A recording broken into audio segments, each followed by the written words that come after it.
Dr. Marty Makary now, Fox News contributor and professor at the Johns Hopkins University School of Public Health. Dr. Makary, thanks for joining me. My first question for you is, when we point to the science of this, how common is it for people working in a laboratory like that in Wuhan to get so sick that they need to be hospitalized, that they were working on something that did that to them potentially? How common is that? Well, look, lab accidents are very common, and this information that 3 lab workers were seen and evaluated and hospitalized is enough circumstantial evidence now that it's no longer a lab hypothesis. It is the default conclusion. And we can call for more investigations all we want, but we're not going to get it. We're not going to get witness protection for those key sources. We're not going to get the original samples. They've probably been destroyed. We probably have all the info we need right now. Well, we'd have to also locate all of those scientists, and China, from everything I'm reading, is still not playing ball. What role do you suspect that the World Health Organization could have played in all of this, whether they knew that they were playing that role or not?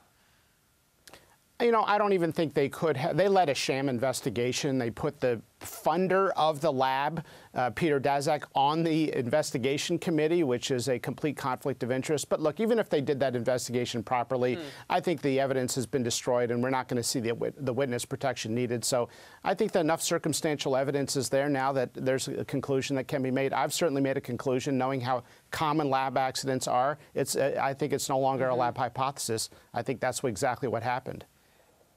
So, Dr. Makary, when you look at this, last question on this, we'll move to the next after this, but when you look at this, what's important that we know after all this time? I mean, how much could it have saved us if we had known what we know even now circumstantially? Look, if we knew the origin, I don't think it would have changed anything with this particular outbreak. The initial doctors sounded the alarm. 3 of them were detained by the police. At least one of them was forced to sign a statement. That's public information. So I don't think it would have changed anything.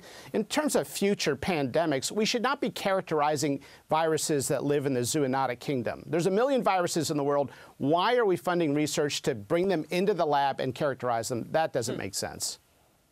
Yeah, I just was wondering if the timing, I mean, November was so far away from where we saw our first suspected cases, which were in 2020, the beginning of 2020. Would that lead time have helped us at all? We'll never know.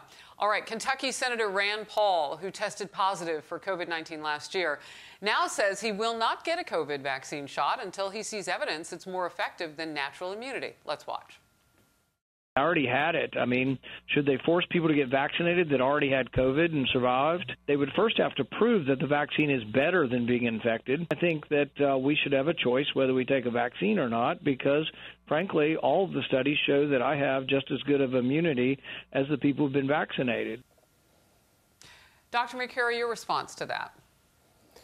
Well, he's right. The studies do show, and there's actually more evidence on natural immunity than there is on vaccinated immunity, because natural immunity has been around a lot longer, and it's effective. It works. We don't see reinfections at any appreciable degree, and his scientific logic is rational. He's a doctor, and he's actually a smart doctor. I've talked to him. That makes sense. Why do we always distinguish vaccinated and unvaccinated as if natural immunity does not exist? That is ultimately, I think, one of the great failures of our medical leadership, is ignoring natural immunity, which changes everything. I'm wondering then, how do people get it twice?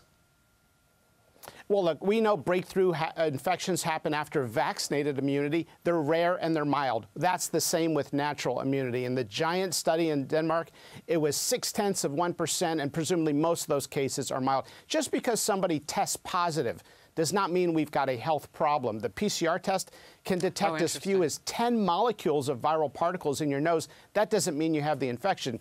It may mean your immune system worked to fend off the infection. Yeah, maybe China knew some things we didn't, though, too, because remember, they started testing people on the opposite ends, not their nose, but their bums, if you will, just to be delicate, because it's 11 a.m. Eastern. Dr. Fauci and CDC head director Walensky say they understand why people are afraid to remove their masks. You can understand that when people have been following a certain trend for a considerable period of time, that it may take time for them to adjust. Not everybody is going to feel like it's time to rip off their masks. For 16 months, we've been saying that it's important to wear these masks to protect yourselves. And now what we're saying is it's going to be hard to get back to life as we knew it without these masks. You know, I'm old enough to remember, because it's only been a few months, when Dr. Fauci said on 60 Minutes Overtime, that's the online version of 60 Minutes, you watch it a little bit when the show's over, and sometimes you get little drips like, well, masks aren't the really end-all be-all. I mean, I remember when he was not really encouraging people to wear masks. Maybe the mixed messaging played a role in all of this, people's perception about whether or not they should take them off or keep them on.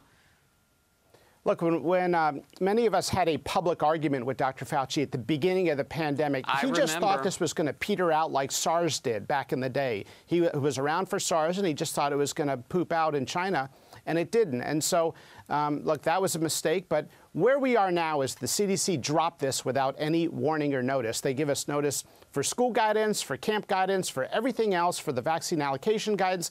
But this they just dropped on folks. And now they're sort of backpedaling and saying, well, you know, it's reasonable that you may want to continue to wear masks. They ignored natural immunity, to your earlier point, Harris. And as a result, they miscalculated the high degree of population immunity out there today. And when you've got 80 to 85% of adults immune, which is exactly where we are today in the United States, because roughly half of unvaccinated people have natural immunity, you're going to see significant slowing. They were caught off guard, and they released this very quickly because of public demand.